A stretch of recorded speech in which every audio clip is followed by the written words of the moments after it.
Greetings, everybody. Welcome to Armor of Truth Live, number 434. You remember when 9/11 happened? And if some of you were around during the first Gulf War, you remember the babies in the incubators? George H.W. Bush ran this operation where he used the daughter of Kuwait's, the Kuwaiti ambassador.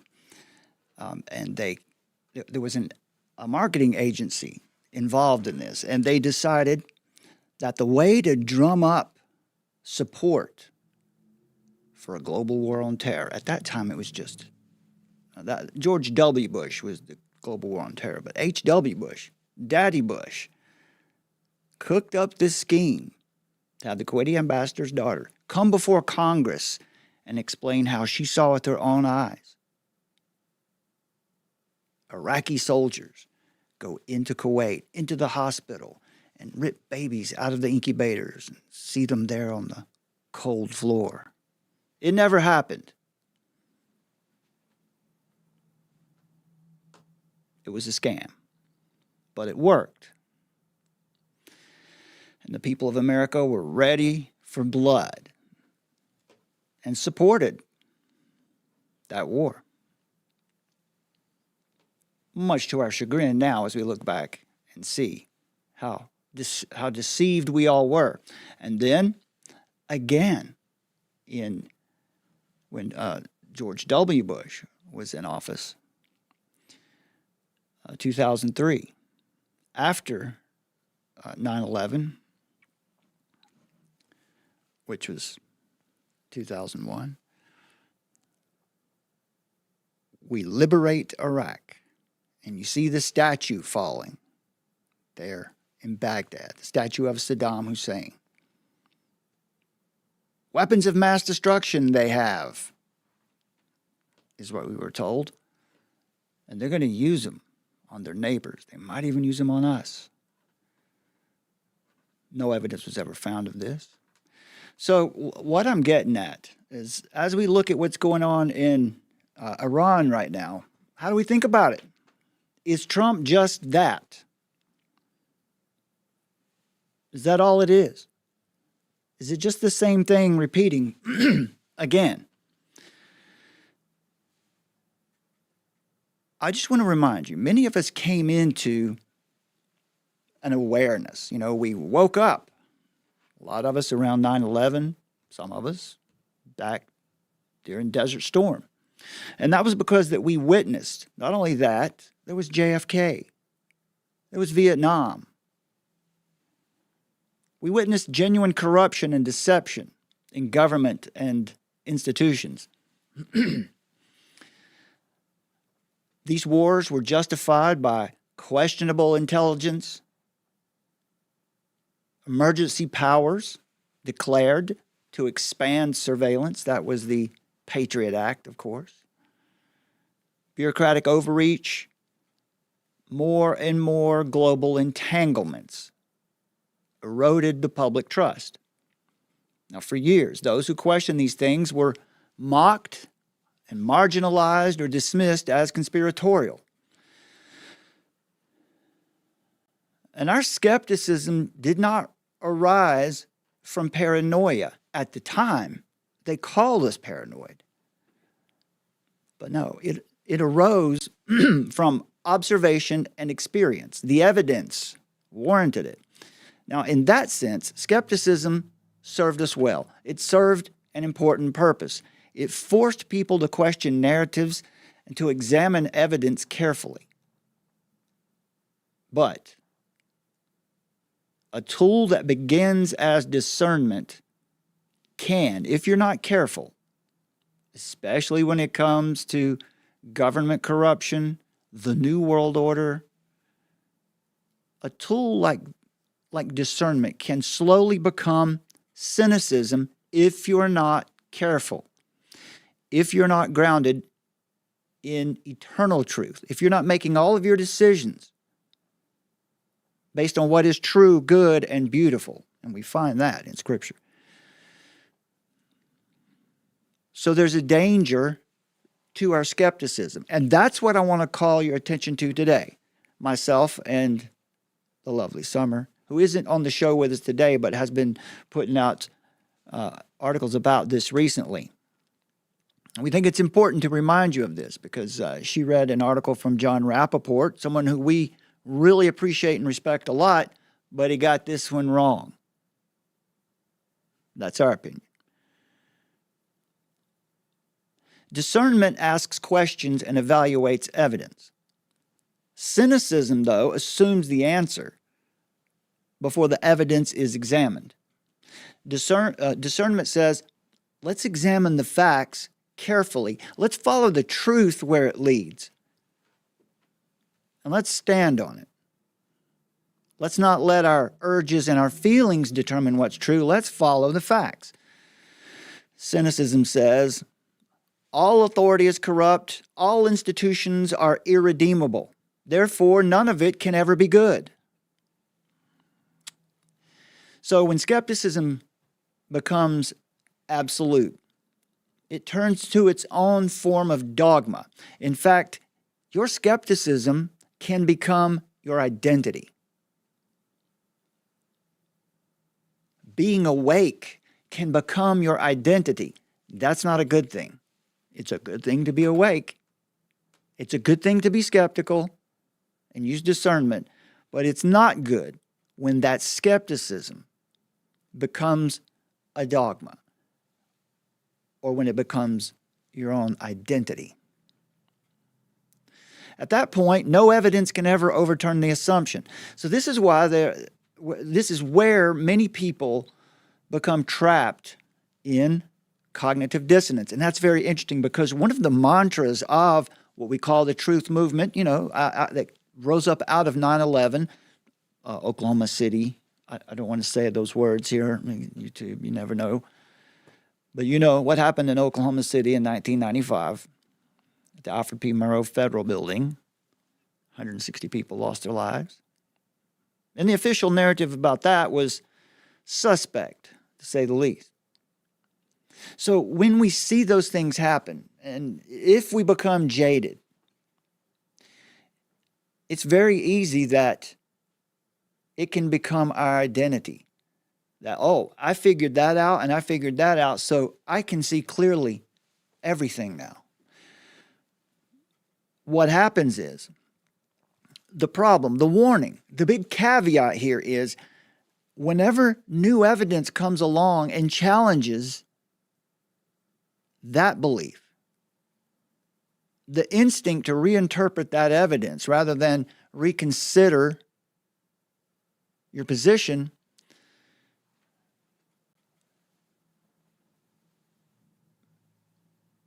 it happens a lot. We see it all over the place. Podcasters and YouTubers make careers on trying to keep you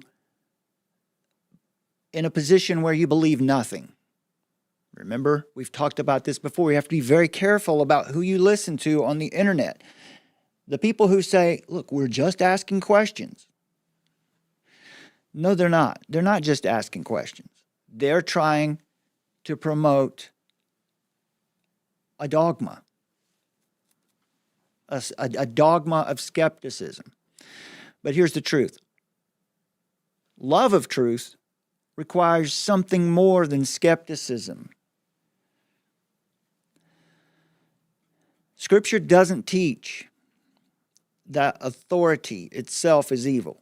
I just want to lay this foundation before we get into talking about the specifics of regime change in Iran and what is Trump actually up to? Who is he serving? Who's controlling him? Before we get into that, we need to understand what government is. Romans 13:1 states there is no authority except from God. And those that exist, all the authorities, all the governments, all the people in those positions, whether they're good, bad, ugly, or whatever, all of them have been instituted by God for a purpose. Some of them are there as rods of judgment. Some of them are there as blessings. And that's our question today. What about the current administration in the United States? Is it a rod of God's judgment, or could it be a blessing? To answer that question, you can't rely on your feelings about George W. Bush or George H.W. Bush or Timothy McVeigh, Osama bin Laden. You have to look at this circumstance in its own context. Governments are not always righteous. The Bible records many corrupt rulers, but it does establish three key truths. Authority itself is part of God's ordering of society. Since the Tower of Babel, the nation-state has existed for the purpose of restraining evil in the world. The nation-state will always be with us. Globalism will never succeed in the way that they want it to. Human rulers, all the authorities, all the presidents, all the prime ministers, all the supreme leaders are all fallen and capable of corruption. God sometimes raises rulers who restrain evil and preserve order. That's the foundation. That's the rubric for how we need to consider what we see today coming from our federal government. The biblical position is this. We're not to just believe things blindly.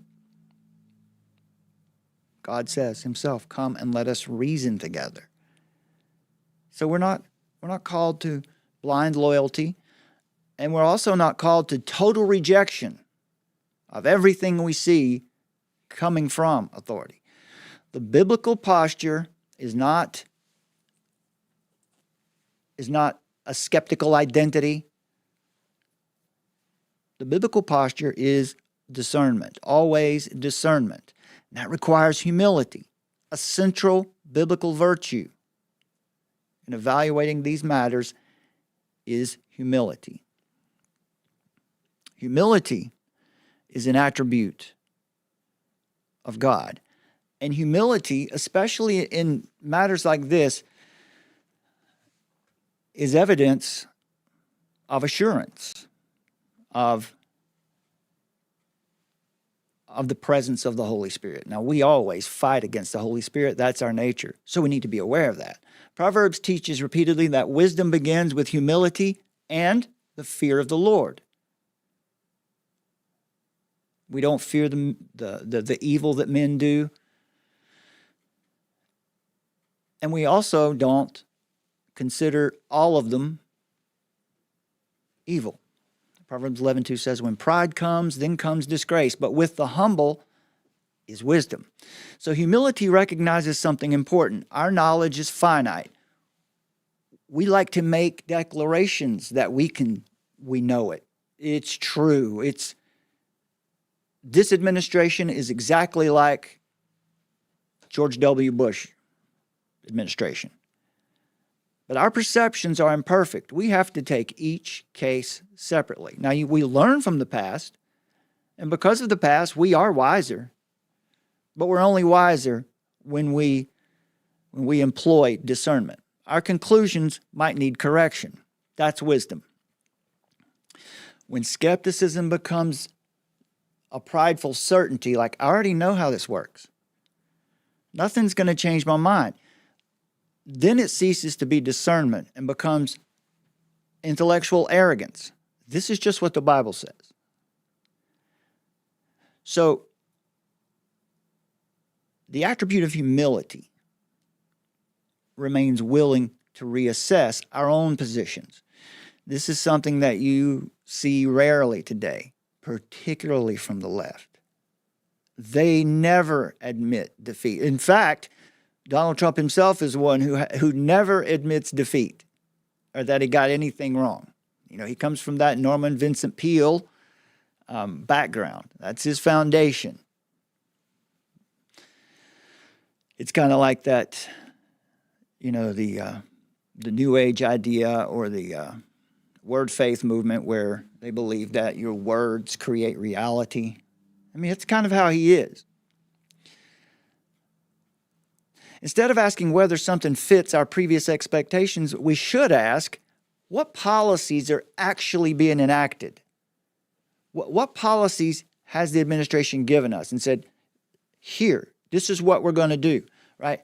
And then the follow through, the actions, the proof that that policy is legitimate, that you're really doing that.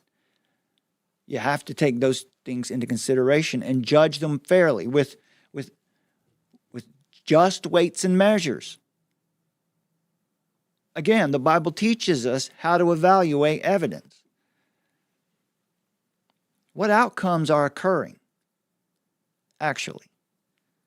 In other words, evaluate reality itself rather than defending a pre-existing narrative. Let me just be clear to you here.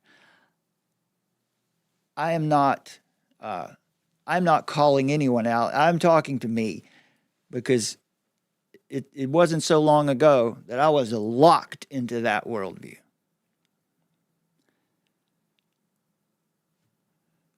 So I understand. And Summer and I want to speak into this moment and try to help and offer some clarity because we see something happening. And we invite you to critique us on it. If you see where we're wrong, tell us. In fact, we're glad to receive correction if it is in fact a correction and not an attack or a straw man argument. So if sovereignty is strengthened, I'm talking about our nation's sovereignty now. If sovereignty is strengthened, if our national interests are actually prioritized, right? If the people, if the American citizens are actually being prioritized, we need to recognize that and say, that's a good thing. We need to look for things in every leader. Hold them accountable to what they say and what they do. And we need to look for things that are bad and things that are good. I've already given you a couple of things that were bad. Not so good about Trump. It's his worldview, right?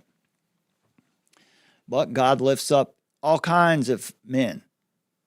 King Cyrus was a pagan. And he freed God's people out of Babylon. In fact, God called King Cyrus my anointed, not because he was saved or he was filled with the Holy Spirit or anything like that. No, because he was his tool, his instrument at that moment to redeem his people or to save his people, pull his people out of slavery. If corrupt structures are actually being challenged, if globalism is actually being challenged, those realities need to be examined honestly, not celebrated blindly, but recognized truthfully. And I can assure you of one thing. We haven't come to this position blindly. I can tell you that we fought it every step of the way. But the truth is the truth. And we have to stand in that. In fact, if you want to test us, you don't have to scroll back very far in our live streams and our videos to find where we were very critical of Trump, and we are still critical of Trump on a few things like the Religious Liberty Commission, the White House Office of Faith. Those things really don't have any business being part of the executive branch. They don't need to be there. Plus, they're full of apostates. We want to do things that God can bless. We want our leaders to do things that God can bless. And they're not going to do it perfectly, but when we see them doing things that God can bless, we need to be honest about that. Because the deeper issue here is not political allegiance. The deeper issue is love for truth itself. Because truth requires intellectual integrity. It means being willing to say, hey, we were right about corruption in that case. 9/11, we saw through that. But we have to be willing to acknowledge when something genuinely different appears. You can't let podcasters tell you what to think, especially when they're saying the things that you want to hear. It's a dangerous situation, and there are so many who are so willing to tell you what you want to hear. The danger is becoming so committed to your skepticism, to your trutherism, that you lose the ability to recognize when something genuinely good is occurring. Healthy skepticism is a valuable tool. So don't hear what I'm not saying. Healthy skepticism is valuable. Use skepticism. Be skeptical of things, but call it like you see it. If skepticism becomes a permanent lens, if it becomes your identity, then it can blind you just as surely as naive trust.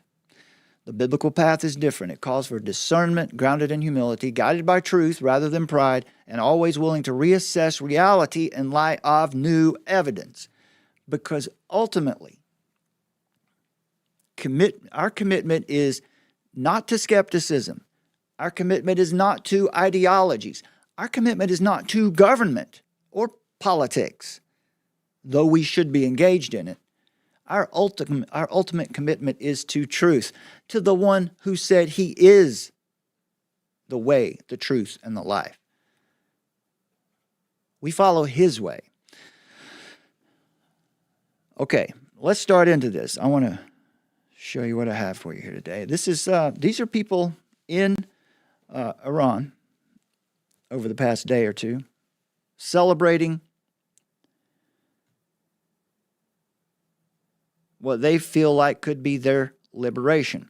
Now, here's one of the articles that Summer has put out here in the last day or two. This is not Iraq 2.0.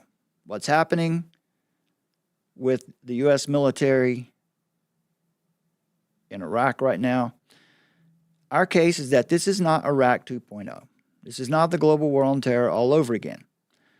The U.S.-Iran strike, the board of peace, and the end of the old empire. Critics call it Iraq all over again. Regime change.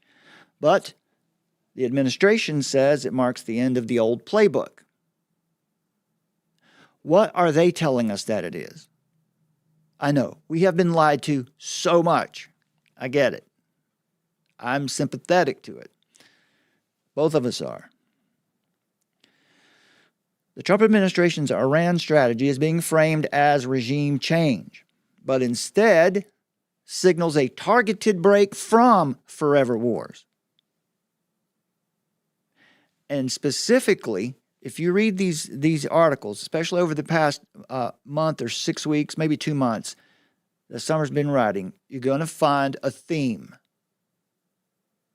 We believe we have identified who it actually is that, if we want to say New World Order, if you want to say the globalists, or you want to say the elites, the people who are trying to create this one world order, we believe we understand who it is. We think we have a good argument for who it really is. Who are these people? The City of London. Right. This is a targeted break from those people. The empire of the city. Financial control and the imperial model that has shaped the Middle East for over a century. If you want to know more about what we mean by the empire of the city, you can check out the articles, and she's got it linked right to the other article where we talk about the empire of the city specifically, so you can understand what that is. I'll tell you more about it today. I'm not going to keep you hanging. I'm going to explain to you who these people are. The U.S.-Iran operation is being framed by critics as Iraq 2.0, but it's the exact opposite. So is it? What is the evidence? Iraq was defined by occupation. There was no end in sight. They never declared we're going to be here for this long and gone. Iraq was defined by the dismantling of the state. They went in and fired all of the leaders. And the installation of a new political order designed by outside powers, which failed miserably. And that is because you can't spread democracy throughout the world.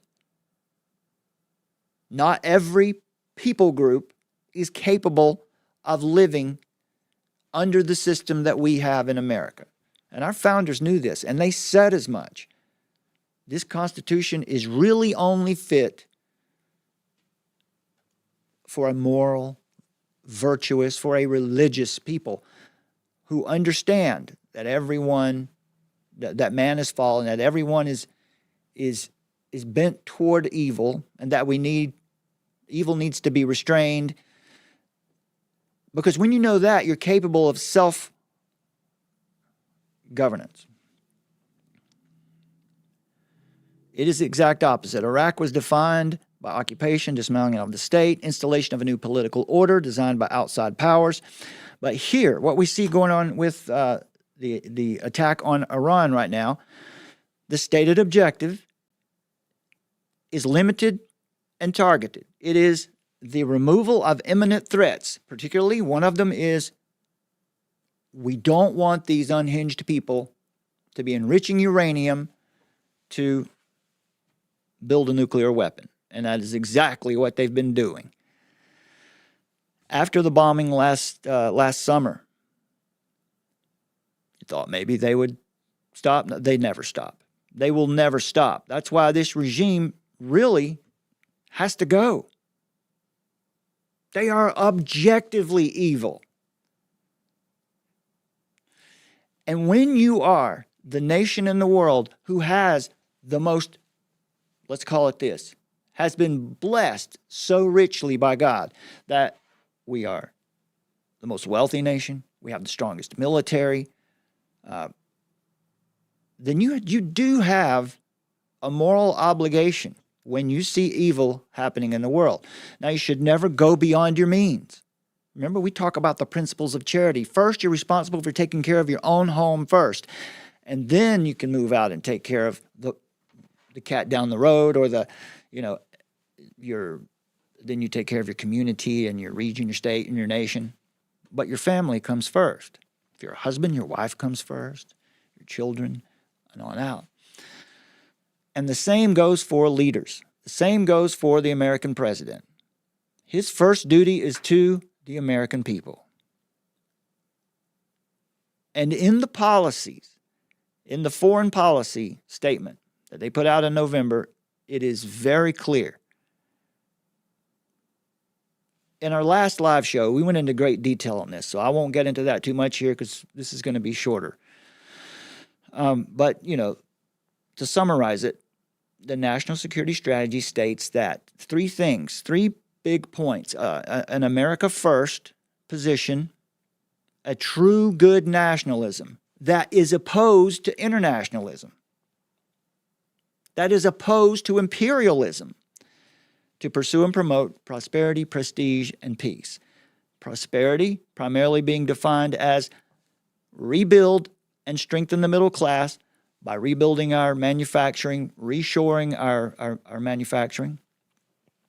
All the manufacturing that went bye-bye, it went to Mexico, it went to other places, it went out of the country under Clinton for sure, and before that, but under Bill Clinton we had NAFTA, North American Free Trade Act.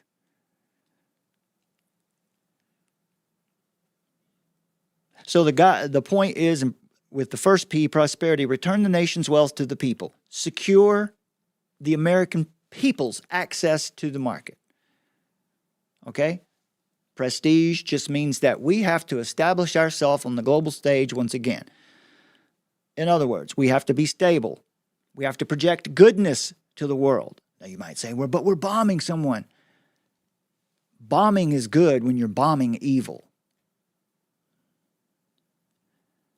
We have to avoid signaling weakness. We have to avoid internal conflict, which is a big problem right now. But more than anything, prestige means that we have to do what we can to change the perception that the rest of the world has about our nation. For many years, the world has held the U.S. in contempt, mocked us. So what we need is for our allies to respect us, and for our enemies, those who would do us harm, we need them to fear us. And I submit to you that the cat in the White House today has those qualities.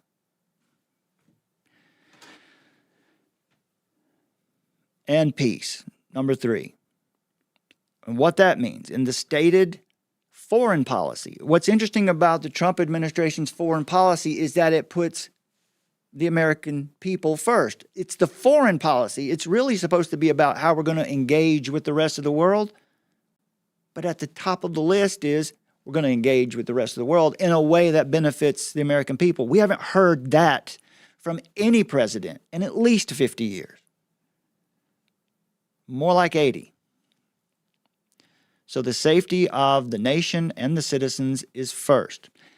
And also, we need to stabilize the region that we're in. That's what Capture Maduro was all about. And when it comes to Iran, just war theory. When something is objectively evil and innocent or people who have been weakened are being taken advantage of, killed in huge numbers, if you have the means and you can do something, but you don't, there is a moral obligation there. Okay. So, having set it up like that, let's go ahead and look at John Rappaport's article, and Summer responded to this. John Rappaport, war breaks out in the Middle East and the untold story the press won't touch. Let's see, how long have we been going here? Let me make sure. There we go. Okay. I'll go full screen for you here. This is what Rappaport said. And again, I just want to make it clear, we really appreciate John Rappaport. We have, but John Rappaport is, his lane is covering the medical industrial complex, right? He does an excellent job with that. He's done that for 40, maybe 50 years now. That's his lane. On this topic, we believe he has committed the error we have just laid out for you here at the top. Rappaport writes, I've told the story and I'm going to tell it again here. Deep State, CIA, basically globalists started making their moves in Iran some 45 years ago. Well, we could go back much further, but that's where I'll start. If somebody drilled this story into Trump's head, he might finally understand what's going on right now between Israel and Iran and how he's been painted into a corner. But no, he orders attacks against Iran right now. He doesn't want to understand. All right, there's the first claim. So let's deal with it. Trump doesn't understand what's going on in the world. I would vehemently disagree. We saw him at the United Nations. We saw him in Davos. He knows who the enemy is. And by enemy, I don't mean just the globalists. He clearly has identified what remains of the British Empire. You might not have heard this perspective before, but stay tuned. The British Empire isn't what it used to be. It's not in the same form. But the way they did business back then, they were imperialists. And look, they are our relatives, right? This is where we come from. But we have to be honest and tell the truth about what we see. Did you know? Did you know? Let's go back here for a second. Did you know that it was the British Empire that was instrumental in causing the Civil War in the U.S.? Now, there's an article by Richard Poe. I don't think we've shared it yet because it's a huge article, and I wanted to work through it. I wanted to read through it 3 or 4 times before we shared it to make sure what I'm seeing, check sources, look for corroboration, and I feel fairly comfortable at this point just telling you that what we see in this article and then following up with primary sources. I mean, a primary source could be Abraham Lincoln,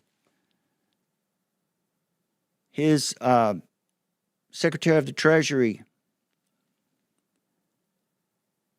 Kerry, forget his first name. They were well aware of who the enemy was. Look, folks, We won the Revolutionary Shooting War. Then in 1812, when the British came in and burned down Washington, D.C., we fought them back then too. But they never stopped. In fact, the revolution has never ended. We haven't completed it. Because when you look back at the last 80 years, our country, our government has been, people worry about Israel influencing our government. This one has been influencing our government toward globalism, toward the international rules-based order, which is an abomination because it doesn't honor God. There are no unalienable rights in the international rules-based order. That's a managerial administrative system. What remains of the British Empire today, you can see throughout Europe. It's the same model. The Chinese use the model, and basically it's trade wars. I won't go much deeper into it than that right now because I'll come back to it, but the Trump administration, I don't know about what's in Donald Trump's head or heart, but the policies that they put out in that national security strategy, and the one who was chiefly responsible for writing it, Michael Anton, you can look into him as well, very clearly understand who the enemy is. The British never wanted the colonies to become a nation. And when we did, they did everything they could to break us up. That's what happened during the Civil War. Just briefly, a brief summary of what that is. I'll read from Poe's article here.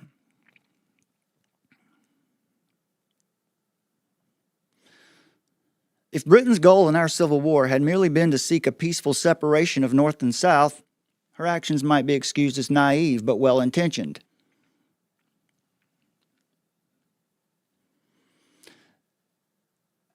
But Britain's hidden goals diverged sharply from her official ones. In other words, what the British said they wanted to see happen and then what they actually did were two different things.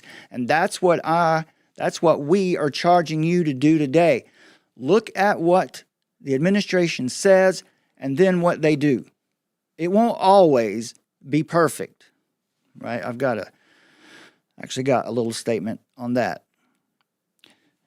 While it's not perfect, there's still many problematic issues to watch. We've had decades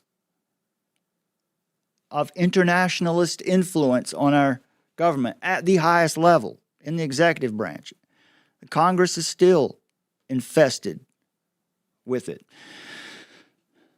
And the way you can tell who among our leaders are committed to America and the Constitution, or whether they're committed to globalism or the international Satan-based order, you can tell very clearly.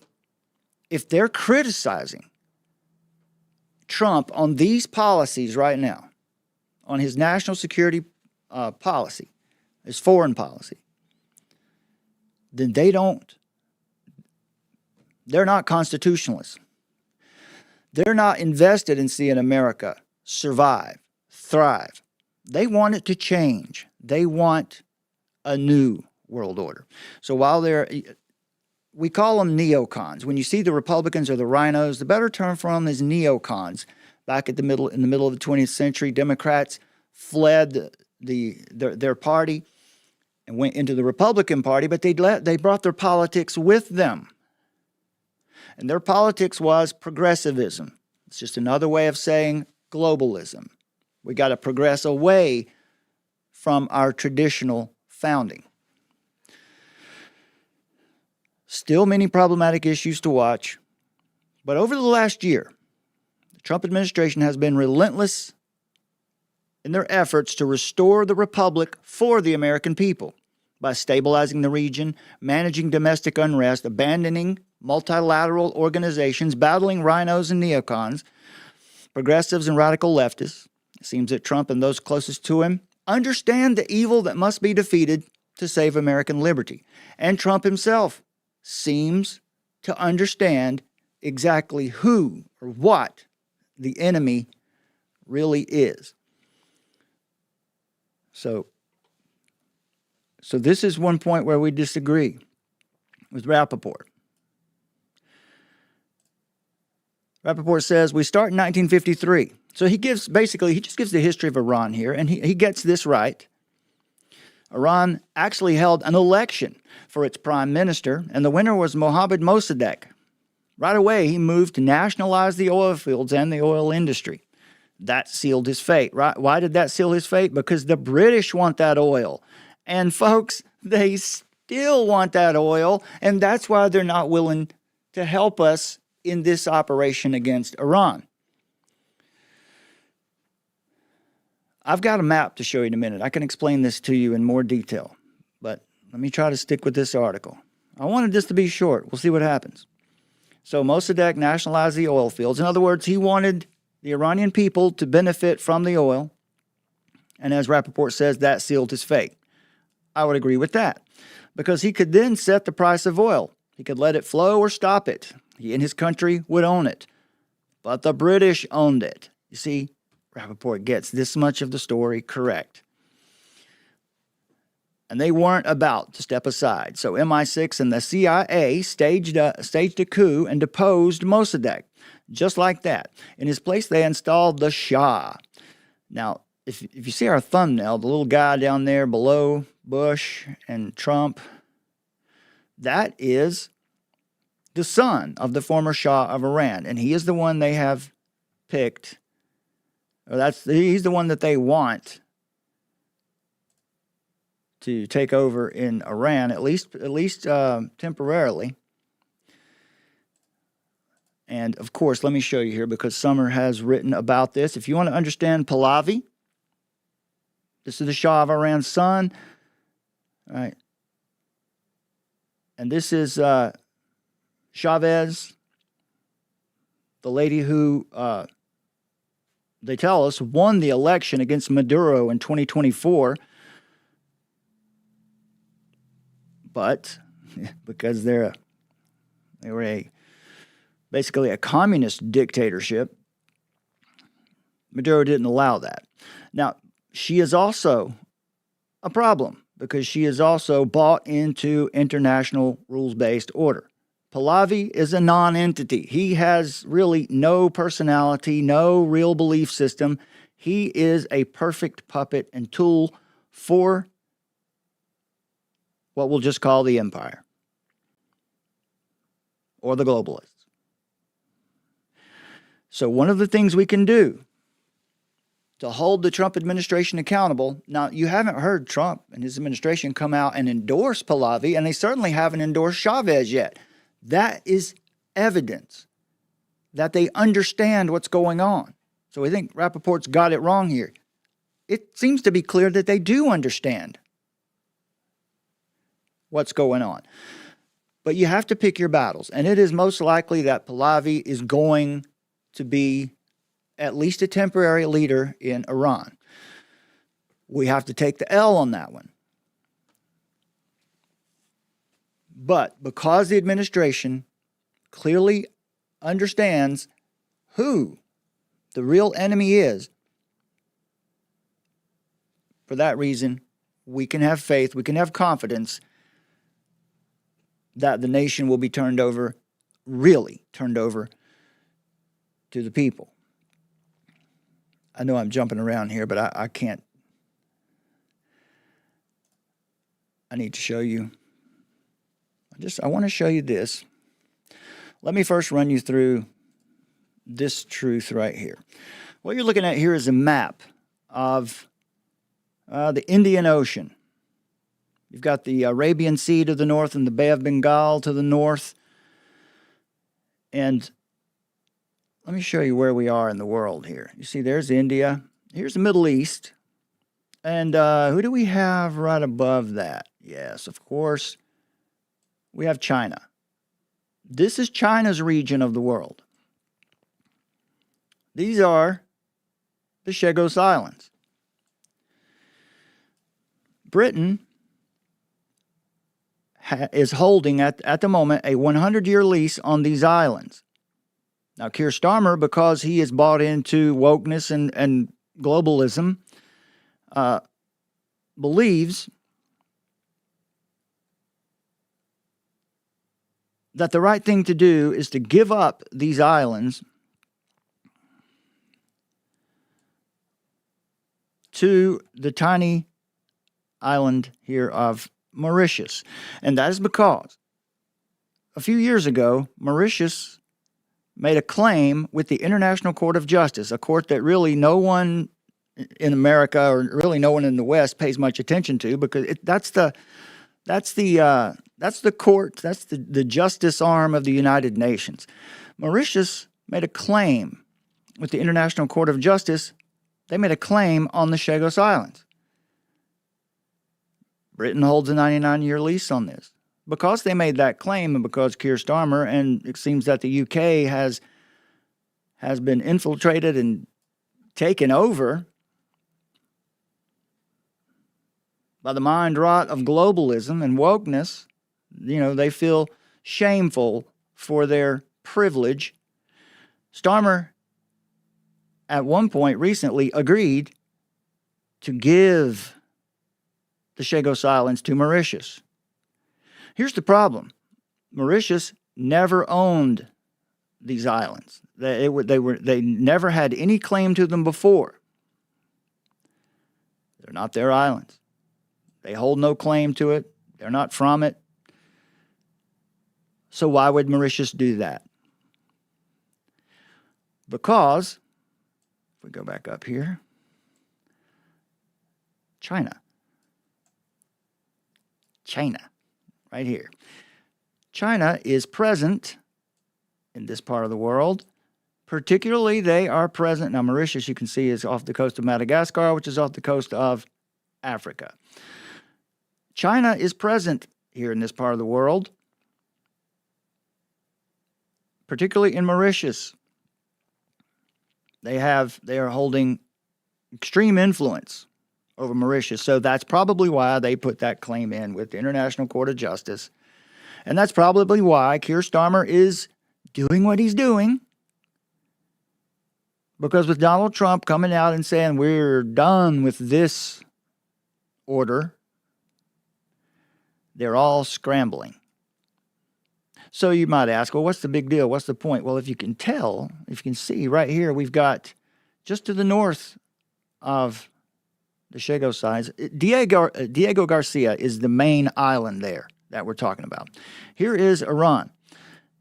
This would be an excellent platform, jumping off point for if you had to do anything in this region of the world militarily. And we happen to have one of the most sophisticated bases in the world right here on Diego Garcia.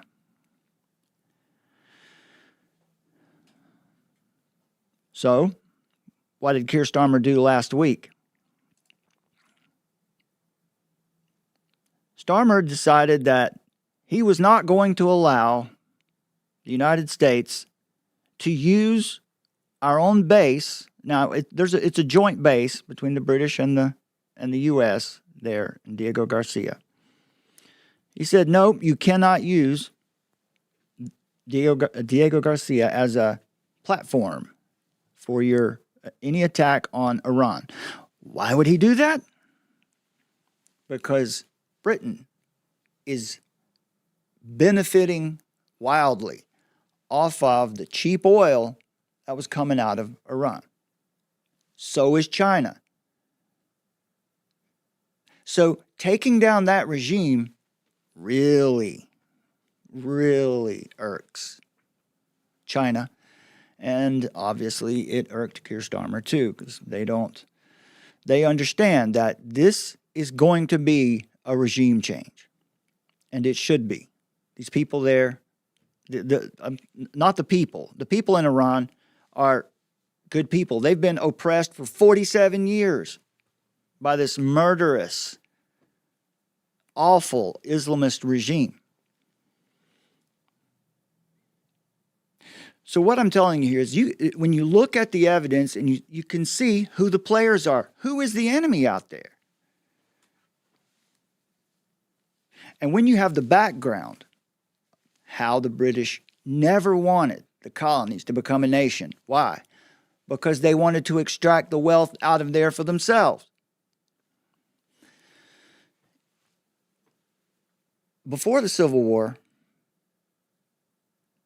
through trade, the British were enriching southern plantation owners. And then they did something called economic dumping, flooding the market with goods that they had bought from cotton. Basically, was the product. Other things, but cotton primarily. This is what Britain did all over the place. Colonizers, in the true sense of the term, where they go to a nation where a society already exists, and through trade wars, they call it free trade, but through trade wars, they dominate the weaker nation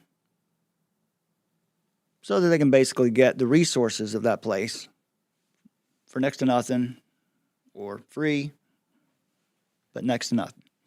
And what that does is it impoverishes the people of that particular colony or society.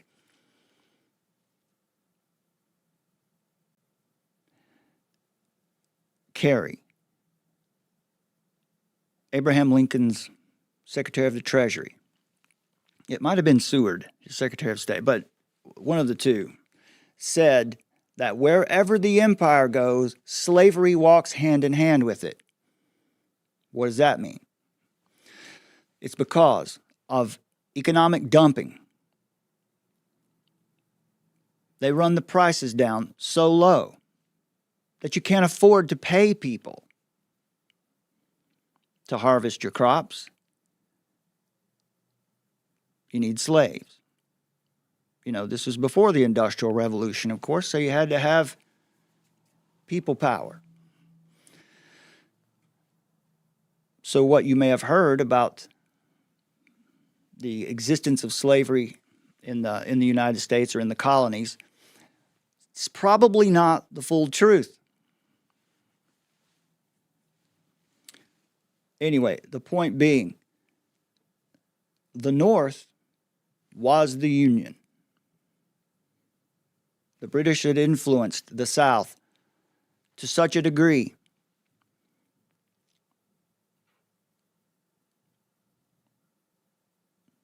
that it caused the South to feel emboldened enough to secede from the Union.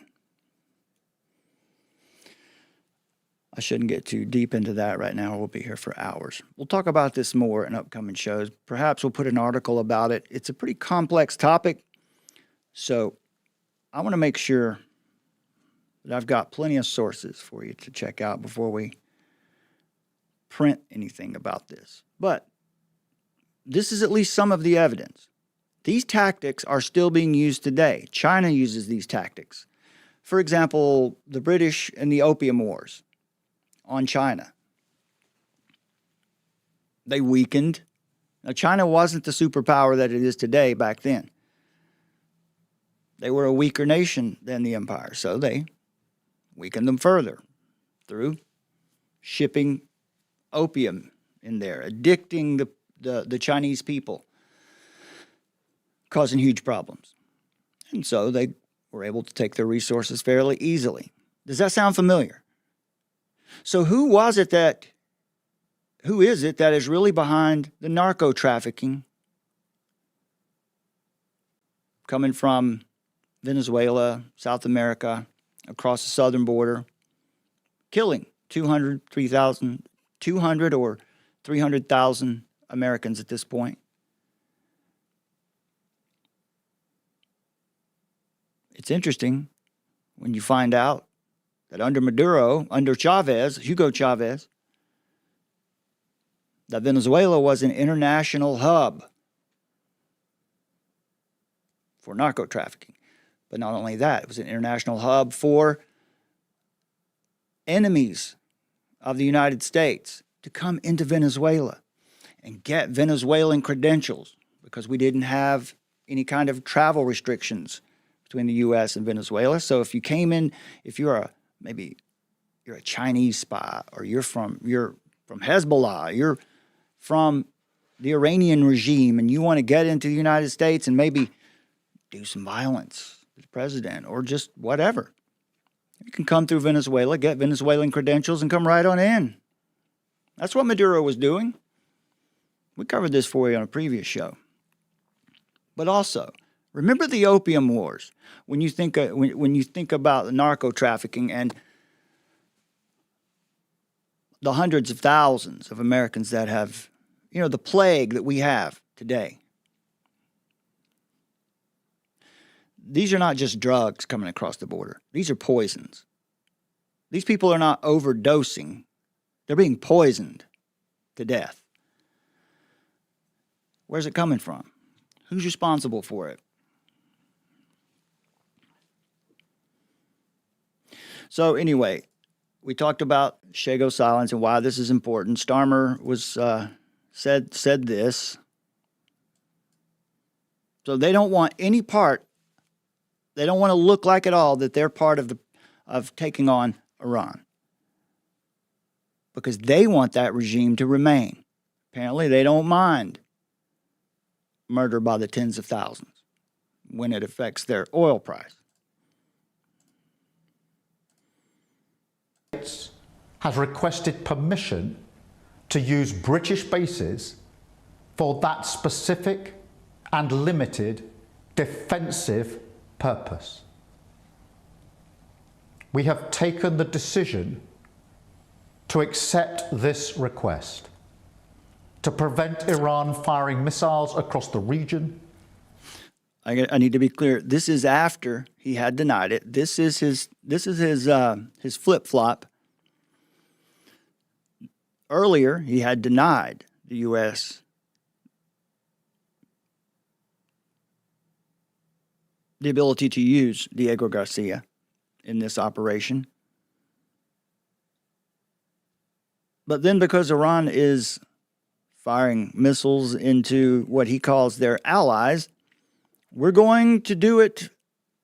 We're going to allow this only because we want to help defend our allies. But we're not attacking Iran. We are certainly not attacking Iran. Killing innocent civilians, putting British lives at risk, and hitting countries that have not been involved. The basis of our decision is the collective self-defence of long-standing friends and allies and protecting British lives. That is in accordance with international law, and we are publishing a summary of our legal advice. I love that. Don't you love it when they talk about how they're following international law whenever it's convenient? So anyway, Rappaport has identified who he believes the enemy was. We're here to tell you that they're not our allies. They are no longer our strategic allies, and we have told you this before. In Trump's national security strategy, and then the House of Lords released their equivalent to a national security strategy, and they are utterly opposed. Trump's national security strategy is about American sovereignty. The British House of Lords national security strategy is imperialism and globalism. So anyway, the Shah served his MI6 and CIA, well, in his place, the CIA and the MI6, that is the British secret, or British intelligence, equivalent of the CIA. They installed the Shah of Iran, Mohammad Reza Pahlavi. That is Reza Pahlavi of today. That is his father. The Shah served as MI6 and CIA masters well until the mid-1970s when he went off the reservation. This is the piece of the story nobody knows. It came to me through 3 independent Iranian sources. I'm not sure about that. This seems to be fairly common knowledge at this point, but I digress. The Shah decided to modernize Iran completely and turn it into a commercial and industrial powerhouse. For example, he was going to build the biggest plastics producing factory in the world. The CIA and the U.S. deep state didn't want that to happen. Neither did the globalist heavy hitters. For several reasons, they wanted Iran to stay in its own lane. One reason, perhaps, Iran, and by contagion other Middle East countries, might decide modernization would include more complete control over the most important commodity on the planet, oil. Remember what the empire is most concerned with: resources. That is what I mean when I say that over the last 50 years at least, during the time of after the fall of the Soviet Union, when we have the liberal international order, this is why you saw forever wars. Constant military actions for the purpose of securing resources. When we invaded Iraq, it was for one thing. It was for oil. Whatever you think about that, whether you agree on that as a foreign policy or not, we were lied to. And that is because those administrations and those presidents were beholden to who? We could say the empire. They were beholden to the liberal international order, which is just the modern iteration of the old British Empire. It's not just Britain anymore. As I said, you can include Davos, you can include the Klaus Schwabs and the World Economic Forums and all the Geneva-based Babylonites and all this too, if you like. They all use the same strategy. So let's see here. Rappaport gets a lot of, he gets this part of the history right.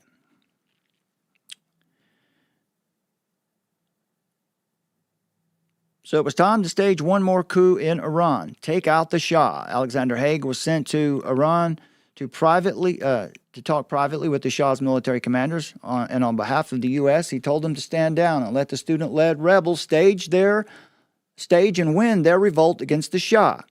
Remember, this is when the American and Canadian hostages were taken in what was known as the hostage crisis, the Iranian hostage crisis. And that was what happened. And the Shah was finished, gone. Who did the deep state globalists bring to take over Iran? A man who had been cooling his heels in Paris, the Ayatollah Khomeini. He came in with a mandate he understood well. Take your country back to the Stone Age. No modern industrial powerhouse. Instead, install an Islamic theocracy. A theocracy which, as a side effect, would inevitably lead to an unsolvable conflict with Israel and war. And this is how the CIA and the deep state and the globalist planners helped bring us to now. So, nothing to disagree with there, except for the fact that,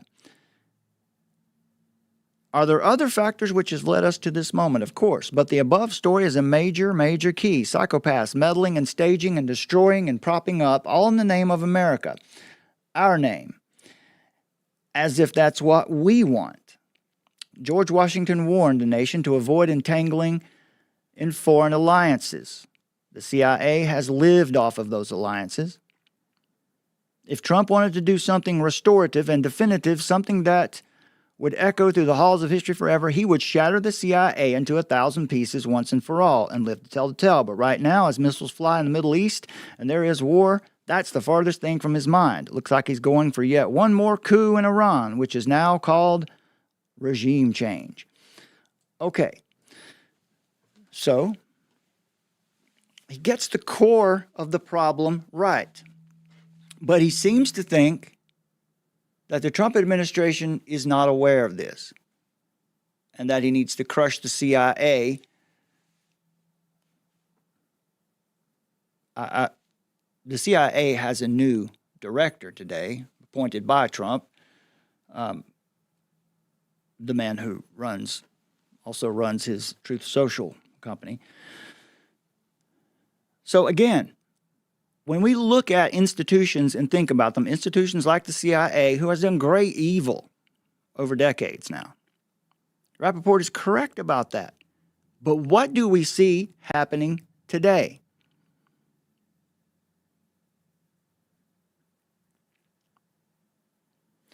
Rappaport says, psychopaths meddling and staging and destroying and propping up, all in the name of America. He seems to not be able to see that what the Trump administration is doing is decoupling from all of that, putting heavy tariffs on a lot of those, what do you say? Psychopaths. And he says, George Washington warned the nation to avoid entangling in foreign alliances. I'm here to tell you that is what the administration's foreign policy says. We want to decouple. We don't want to be entangled in foreign alliances, especially ones that are arbitrated through the United Nations. If we have economic deals with other nations, we want to make them because they're in the best interest of the people, the American people. Now, that's what's on paper. And then you see the actions. The United Nations last September, where he blasts climate change. He blasts mass immigration and repeats it again at Davos in January. What you saw in the last year is interesting. J.D. Vance goes into the Munich Security Conference last February and rebukes the European Union. He rebukes Europe, for their destroying free speech, for their policies that are utterly contrary to ours, to what America stands for. Unchecked mass migration. All of these weird and stupid climate policies, regulating businesses, regulating corporations to fall in line with climate policies. So Vance goes there a year ago, and rebukes them for all of this. Then you come on around and you get to September of last year, 4 days after Charlie Kirk was murdered. Trump stands before the United Nations and calls them out. He calls out climate change. He calls out globalism. He calls out mass migration. Whatever you think about Trump, he said exactly what was true right there. And then again in January at Davos, we saw this. Well, this is the United Nations example. President Trump signed a memorandum withdrawing the U.S. from 66 international organizations. The United States will withdraw from 66 international UN-related agencies and advisory panels on climate change, global governance, the UN Population Agency, the United Nations Framework Convention on Climate Change, a UN treaty that establishes international climate negotiations. This follows the US's departure from 3 major UN agencies, the World Health Organization, UNESCO, and the UN. The World Health Organization and UNESCO. Now, we all know who the World Health Organization is, but are you aware of who UNESCO is? This is the group responsible for World Core Curriculum. This is the group that wants to educate your children, that wants to control education all over the world. And as we've shown you time and time again here, the doctrine that they live by, which is this one, right here. If I slip out, you might be able to read it. We can read it together. Julian Huxley, first Director General of UNESCO. A scientific world humanism, world government will be necessary for the next stage in human evolutionary progress. Remember, this is what they want the children to be taught. Will be necessary for the next stage in human evolutionary progress. One of the major tasks of UNESCO is a restatement of morality that shall be in harmony with modern knowledge. Not only that, other statements that came out of early UNESCO, we have to break up the family. This idea of family is stopping, if we don't break up the family, we'll never achieve our global order. So we have to break up the family because strong families are what keep nations together. And we want to destroy the nation state. Again, Summer has written on the importance of the nation state. You need to check out our Substack for the details that I'm not giving you here today, because that would take many, many hours. It would take days. She's done a lot of great work over there, and I encourage you to check it out. But see, this is what Trump withdrew us from UNESCO. He has defunded, not completely, not totally, but is cutting and cutting and cutting the Department of Education. Now, we still have some problems with some of the ideas and policies in there. Their doctrine on policy on school choice could be a problem. We'll get into that now. We talked about that on a previous show. Summer has also written about this. But it's a process, right? We've had 80 years of these policies being embedded. They can't disappear in 1 year or even 4 years. It will take a while for these things to be destroyed. And so that's why 2026 is probably more important than 2024 when it comes to your engagement at the polls. Now, we're not here to tell you who to vote for. We don't support individual candidates. It's not what we're here to do. But conservatives and Christians must engage. Right now, we have an opportunity because there is an administration right now who seems to understand exactly who the enemy is.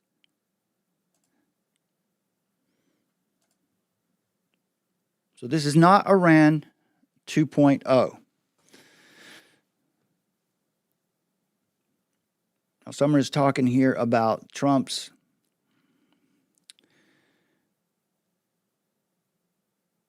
address to the nation when the war started. So listen to this, and I have laid out some of the national security strategy for you. You should go read it. It's just 30 pages. It's not too much to read. Because these are the actions that match with the policy statements written down. Evaluate this for yourself. A short time ago, the United States military began major combat operations in Iran. Our objective is to defend the American people by eliminating imminent threats from the Iranian regime, a vicious group of very hard, terrible people. Its menacing activities directly endanger the United States, our troops, our bases overseas, and our allies throughout the world. For 47 years, the Iranian regime has chanted death to America and waged an unending campaign of bloodshed and mass murder, targeting the United States, our troops, and the innocent people in many, many countries. Among the regime's very first acts was to back a violent takeover of the U.S. Embassy in Tehran, holding dozens of American hostages for 444 days. In 1983, Iran's proxies carried out the Marine barracks bombing in Beirut that killed 241 American military personnel. In 2000, they knew and were probably involved with the attack on the USS Cole. Many died. Iranian forces killed and maimed hundreds of American service members in Iraq. The regime's proxies have continued to launch countless attacks against American forces stationed in the Middle East in recent years, as well as U.S. naval and commercial vessels in international shipping lanes. It's been mass terror, and we're not going to put up with it any longer. From Lebanon to Yemen and Syria to Iraq, The regime has armed, trained, and funded terrorist militias that have soaked the earth with blood and guts. And it was Iran's proxy, Hamas, that launched the monstrous October 7th attacks on Israel, slaughtering more than 1,000 innocent people, including 46 Americans, while taking 12 of our citizens hostage. It was brutal, something like the world has never seen before. Iran is the world's #1 state sponsor of terror and just recently killed tens of thousands of its own citizens on the street as they protested. It has always been the policy of the United States, in particular, my administration, that this terrorist regime can never have a nuclear weapon. I'll say it again. They can never have a nuclear weapon. That is why in Operation Midnight Hammer last June, we obliterated the regime's nuclear program at Fordow, Natanz, and Isfahan. After that attack, we warned them never to resume their malicious pursuit of nuclear weapons, and we sought repeatedly to make a deal. We tried. They wanted to do it. They didn't want to do it. Again, they wanted to do it. They didn't want to do it. They didn't know what was happening. They just wanted to practice evil. But Iran refused, just as it has for decades and decades. They've rejected every opportunity to renounce their nuclear ambitions, and we can't take it anymore.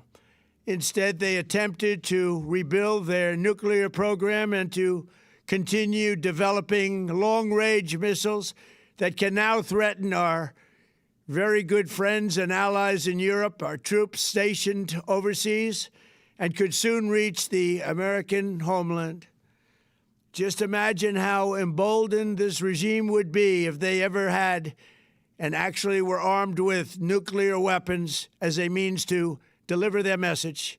For these reasons, the United States military is undertaking a massive and ongoing operation to prevent this very wicked, radical dictatorship from threatening America and our core national security interests. We are going to destroy their missiles and raise their missile industry to the ground. It will be totally, again, obliterated. We're going to annihilate their Navy. We're going to ensure that the region's terrorist proxies can no longer destabilize the region or the world and attack our forces and no longer use their IEDs or roadside bombs, as they are sometimes called, to so gravely wound and kill thousands and thousands of people, including many Americans. And we will ensure that Iran does not obtain a nuclear weapon. It's a very simple message. They will never have a nuclear weapon. This regime will soon learn that no one should challenge the strength and might of the United States Armed Forces. I built and rebuilt our military in my first administration, and there is no military on earth even close to its power, strength, or sophistication. My administration has taken every possible step to minimize the risk to U.S. personnel in the region. Even so, and I do not make this statement lightly, the Iranian regime seeks to kill. The lives of courageous American heroes may be lost, and we may have casualties. That often happens in war.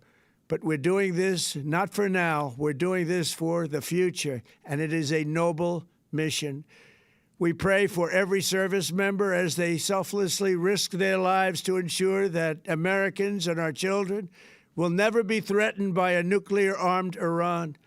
We ask God to protect all of our heroes in harm's way, and we trust that, with his help, the men and women of the armed forces will prevail. We have the greatest in the world, and they will prevail. To the members of the Islam... Okay, this part, he's speaking directly to the soldiers in Iran, the ones who we would be fighting, we would be attacking. I want you to pay close attention to what he says here, from here on out.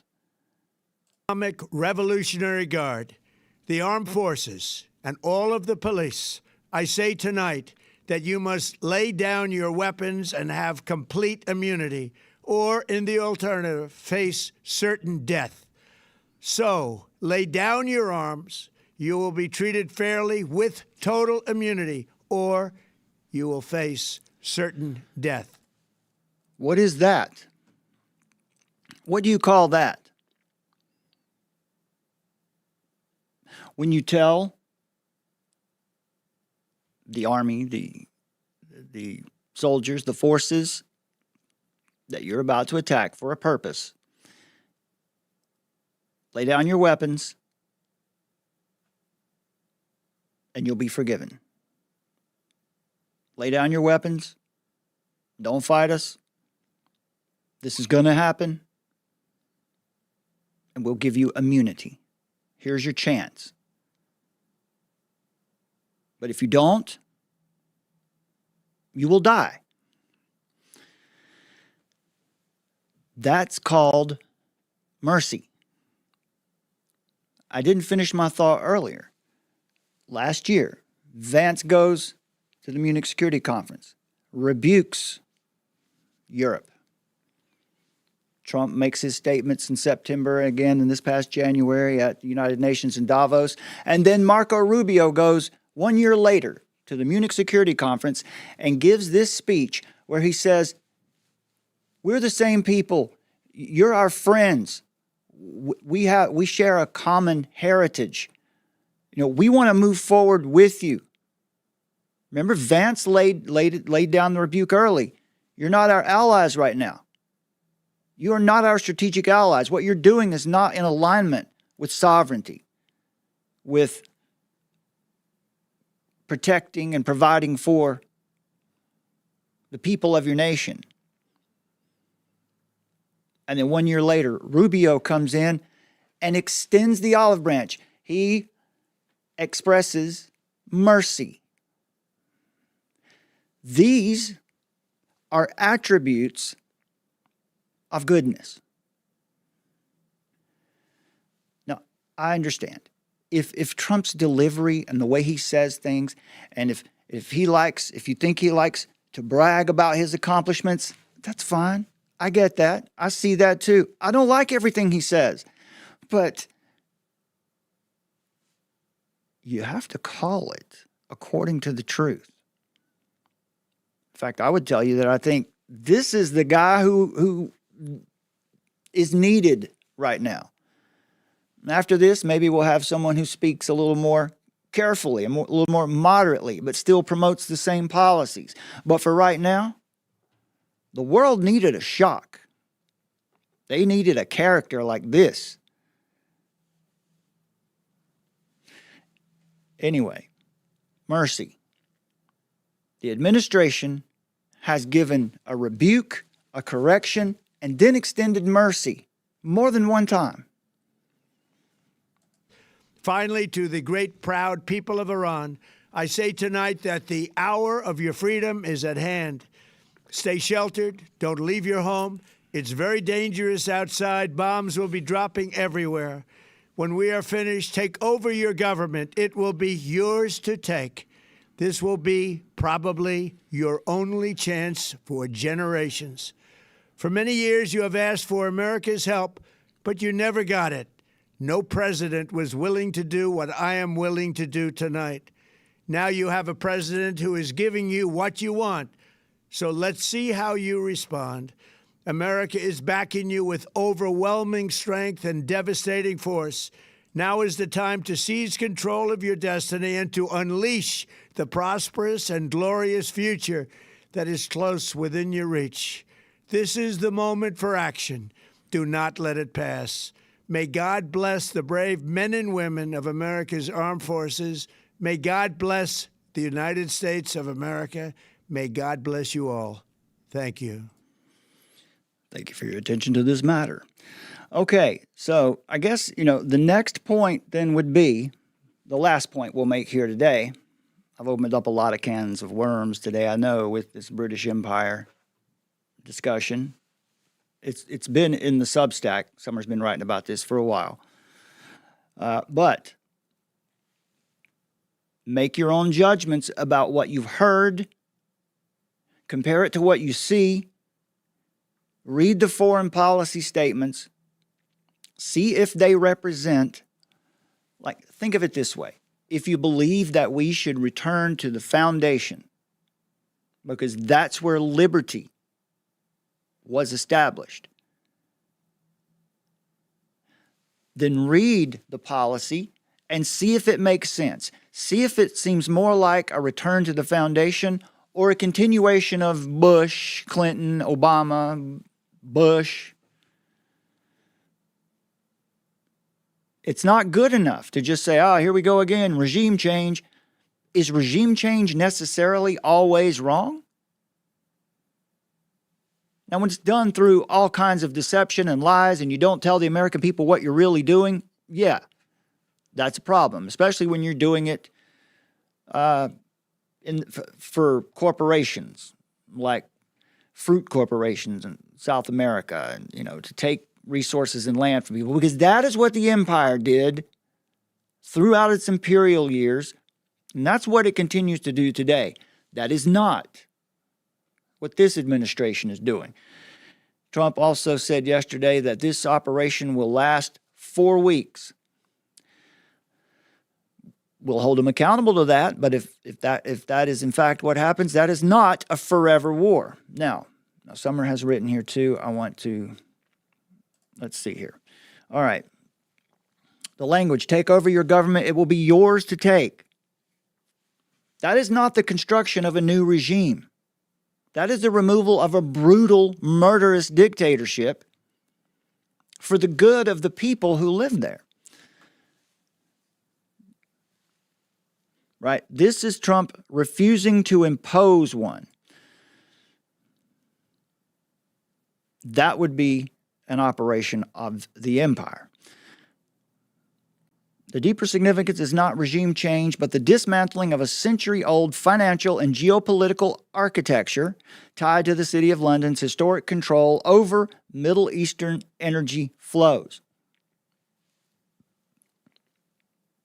Iran's ruling system functioned as the final keystone in that structure, a system sustained through managed instability, proxy conflict, and financial leverage rather than true national sovereignty. The strike on Iran represents a break.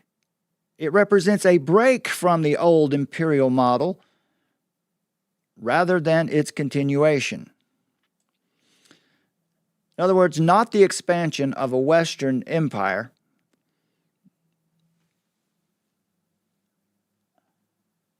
I want to try to get that on. There we go.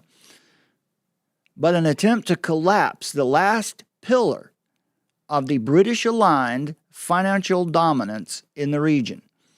Seen through the Board of Peace framework, this operation is about removing the last engine of perpetual regional conflict so a new architecture of stability and development can take root.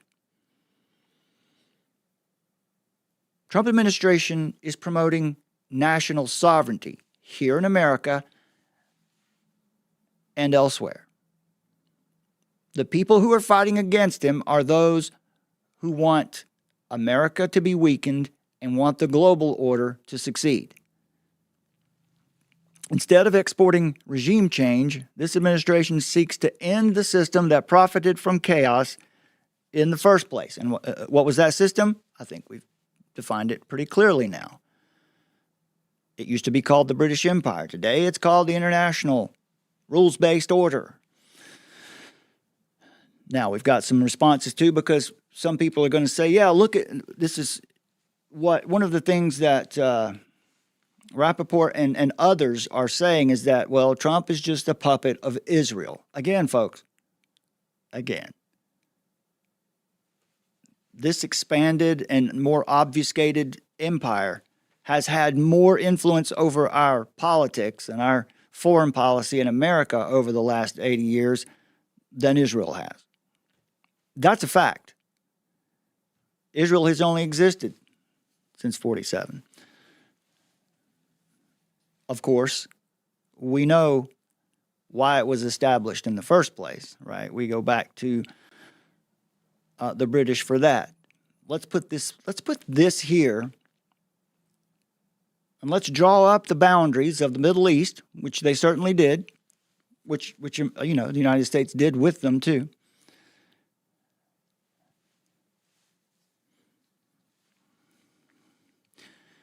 let's see. Summer is writing here. Any serious evaluation of current policy and action requires engaging the Trump administration's stated objectives and published strategic documents before drawing conclusions. Otherwise, critique risk reflecting inherited assumptions rather than the policy framework actually being pursued. At stake is a larger debate about competing economic and geopolitical models.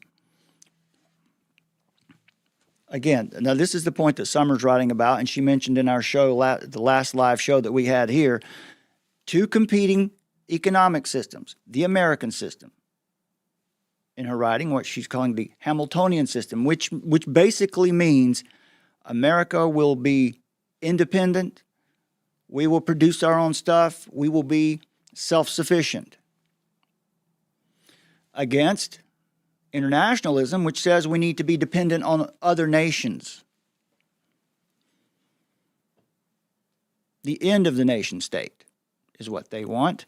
This administration is fighting for the return of the nation state, which again, folks, the nation state is the biblical order established by God at the Tower of Babel when he confused the languages because those people wanted to create a one world order, one language. We'll be here together. We will decide what is good and evil. We will be God. Same thing. It's the same thing today. At stake is a larger debate about competing economic and geopolitical models. People benefit from examining the national security strategy alongside the American system and its Hamiltonian foundations, particularly when contrasted with the British-led financial tradition associated with the City of London and contemporary global governance frameworks such as the Great Reset and Agenda 21 and others. Understanding these competing paradigms is essential. It is essential to interpreting the direction of current U.S. policy. Ultimately, the central question is which strategic framework best explains the emerging alignment of policy, economics, and power. It's not only two competing economic systems, folks, we have two opposed worldviews. It has boiled down to basically two competing worldviews today. Geopolitical worldviews. The international rules-based order, which does not honor God as the source of people's rights. They will determine. That's what rules-based means. They will determine what people's rights are. They will issue and regulate rights versus the American system, founded on natural law, grounded and restrained by the moral law of God, who is the lawgiver, the source of our unalienable rights, which means that no government, no world order is above it. They can't change it. Ultimately, let's see here. At its core, the conflict is a struggle between nation-state sovereignty and globalist governance, between unalienable rights rooted in natural law versus centralized systems of tyrannical world socialism.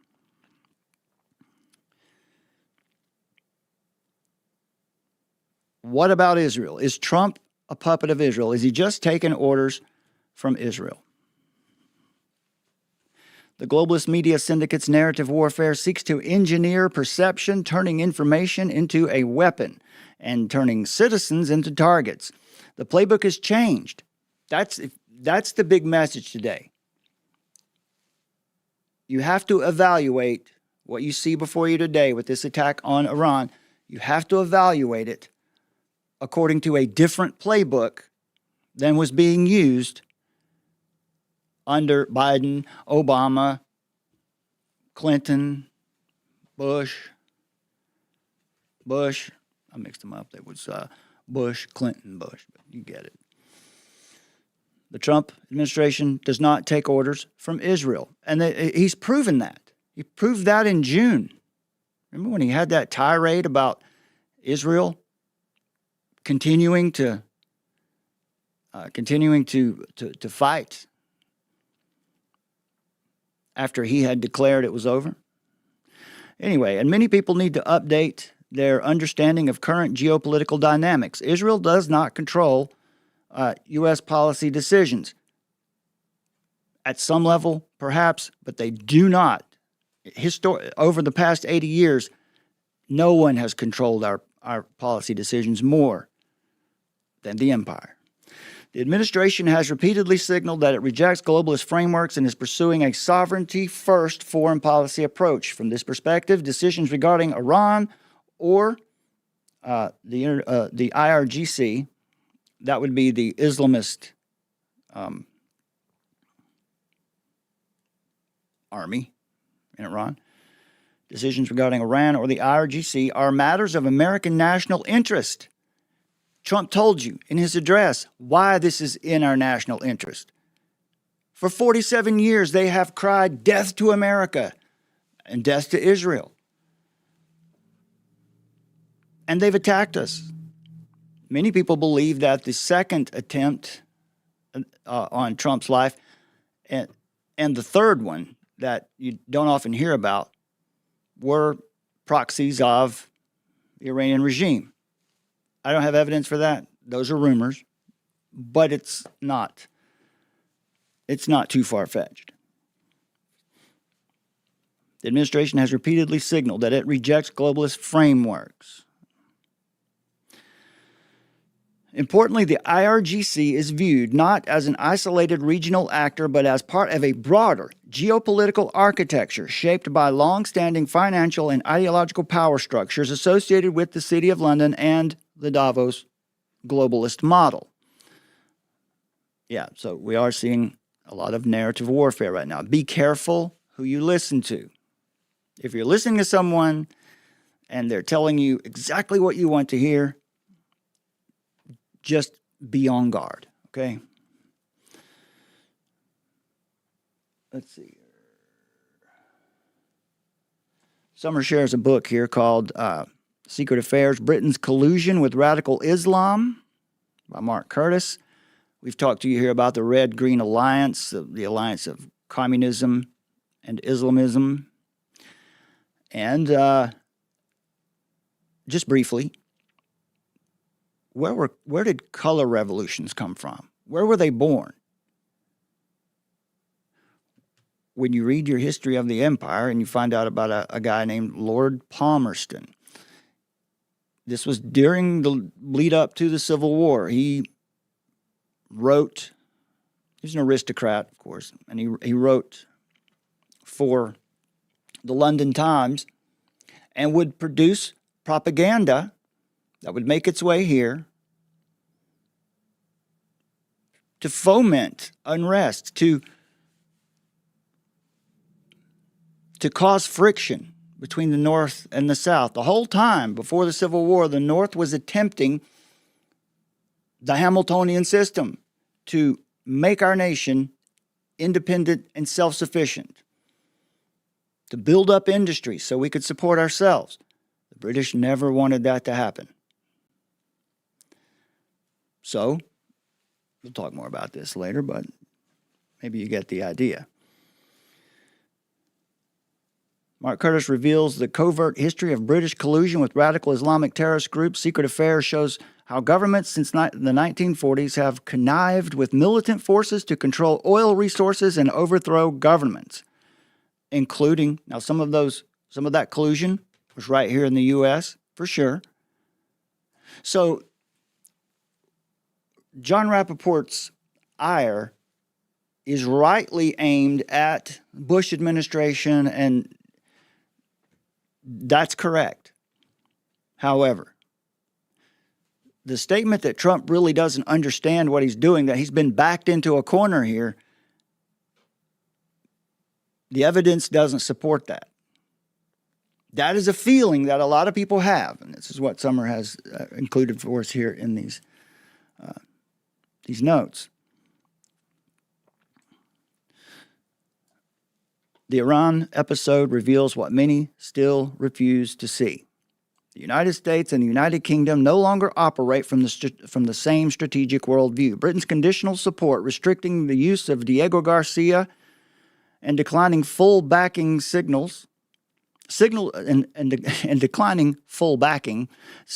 the split between a sovereignty-first American approach and a British and greater European commitment to globalist management structures. The Trump administration has made clear for those who are willing to pay attention that its stated objective is a decisive break from the globalist degrowth model that has defined the post-Cold War era.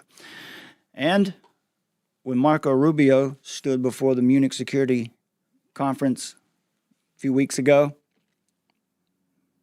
that's exactly what he said. Rubio used the language of managed decline. Summer's written about this as well. All of this is in our Substack for you, my friends. A great deal of information for you to understand and see more clearly what's going on in the world. Rubio called it, he said, we're not going to be glad escorts of the managed decline of the United States.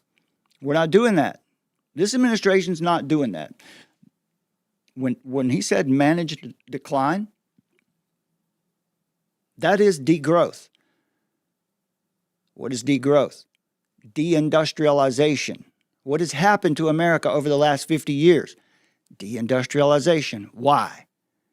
It wasn't Israel that did that. It's not Israel that influenced that. It was the globalists. It was the empire. Because they never wanted us to be a nation to start with, and they certainly don't want us to be the big monkey on the block. Well, too bad. So sad. And right now, we have an administration that is fighting for that. They're fighting for American sovereignty, and they're fighting for your freedom, really. An agency for Palestinian refugees. These types of transnational organizations in which the U.S. will no longer take part. The White House argued that many of these bodies promote global agendas. All of these predictions made by the United Nations and many others were wrong. A White House social media post says the groups no longer serve American interests. President Donald Trump's decision reflects a significant shift in U.S. foreign policy. It's a major exit away from multilateralism. The memorandum orders all executive departments and agencies to cease participating in and funding organizations and entities that operate contrary to U.S. national interest, security, economic prosperity, or sovereignty. It will stop U.S. funding for what they call wasteful, ineffective, and harmful global agendas. If you don't get away from this green scam, your country is going to fail. All of this will have a seismic impact on these transnational organizations. In a statement, the UN says the Secretary General regrets the announcement by the White House regarding the United States' decision to withdraw from United Nations entities, leaving the U.S. as the only nation outside key climate treaties. Critics warn the move could hurt American companies and communities by sidelining the country in the booming clean energy sector. And climate has been something that he has railed across in the domestic sense. He railed across in his UNGA speech, so it does hurt its ability to be seen as kind of a legitimate norm maker on this file. Trump reminded everyone that back in 1982, the United Nations Environmental Program predicted that by the year 2000, climate change would cause a global catastrophe, irreversible as a nuclear holocaust would be. And here's the knockout punch. The carbon footprint is a hoax made up by people with evil intentions, and they're heading down a path of total destruction. When you look at its origins, you do see unabashed evil. The UN Environmental Program was first headed by Canadian Maurice Strong, who was a key figure in the intersection between the Green Agenda, the World Economic Forum, and the population control eugenics movement. Strong had no problem declaring his real intentions. He said, "If we don't change, our species will not survive. Frankly, we may get to the point where the only way of saving the world will be for industrial civilization to collapse." Not only that, Strong, like so many of the world's would-be elite, recognized that populations don't willingly march to their own destruction. Our concepts of ballot box democracy may need to be modified to produce strong governments capable of making difficult decisions, particularly in terms of safeguarding the global environment that this transition will require. We're talking about unchecked aggression here. The destruction of modern industrial civilization and fascist political methods are indeed what we have been up against and what Donald Trump and his movement are challenging. Undoubtedly, Trump is frustrated, but he's constantly developing unexpected new flanks, trying to create space for genuine diplomacy while the globalists continue their endless war drives. Whether it's on climate, gender issues, the protection of children from violence, whether it's on climate, gender, the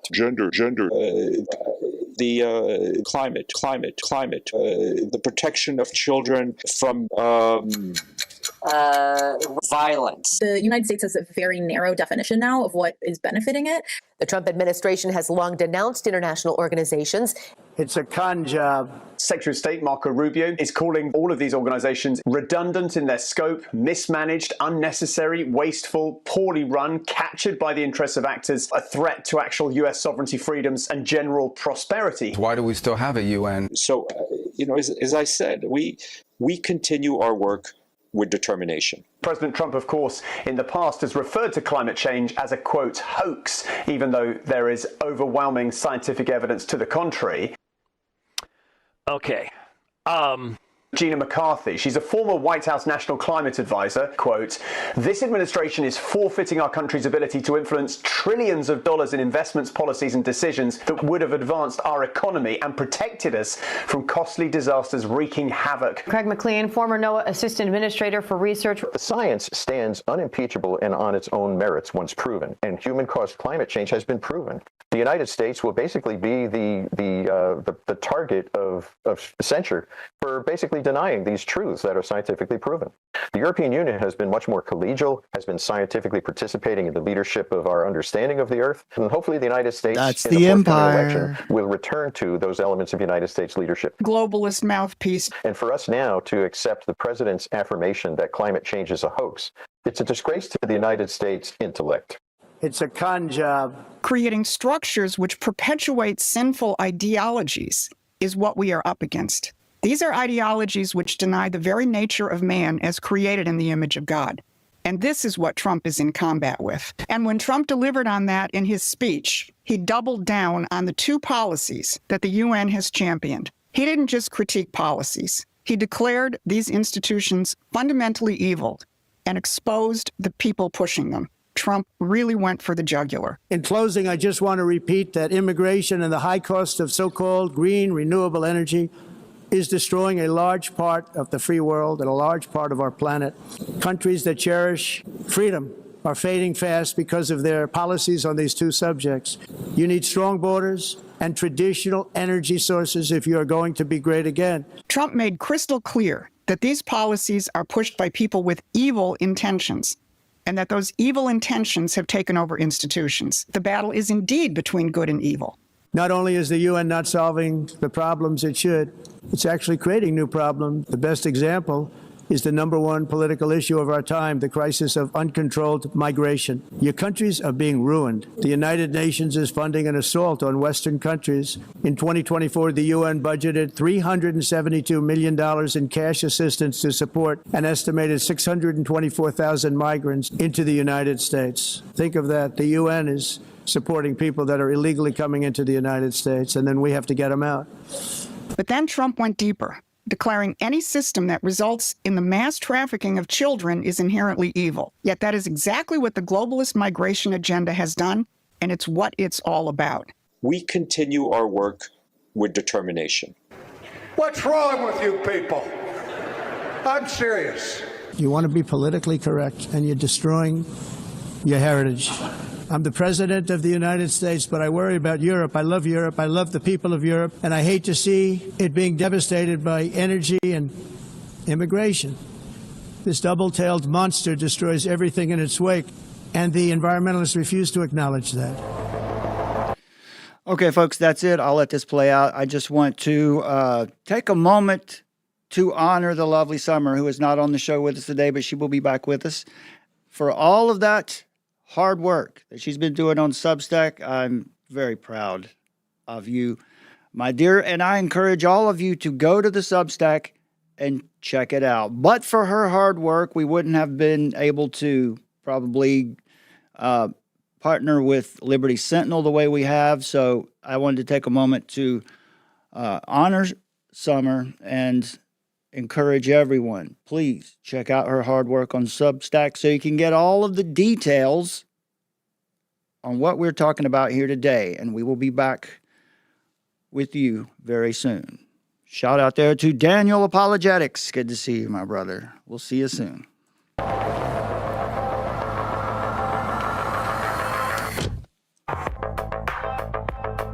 Sometimes there's a man. He's the man for his time and place. He fits right in there. Sometimes there's a man. I won't say a hero, because what's a hero? But sometimes there's a man, and that's the dude. This aggression will not stand. This will not stand. This aggression. I don't know about you, but I take comfort in that. It's good knowing he's out there. The dude. Shush. Catch you later on down the trail.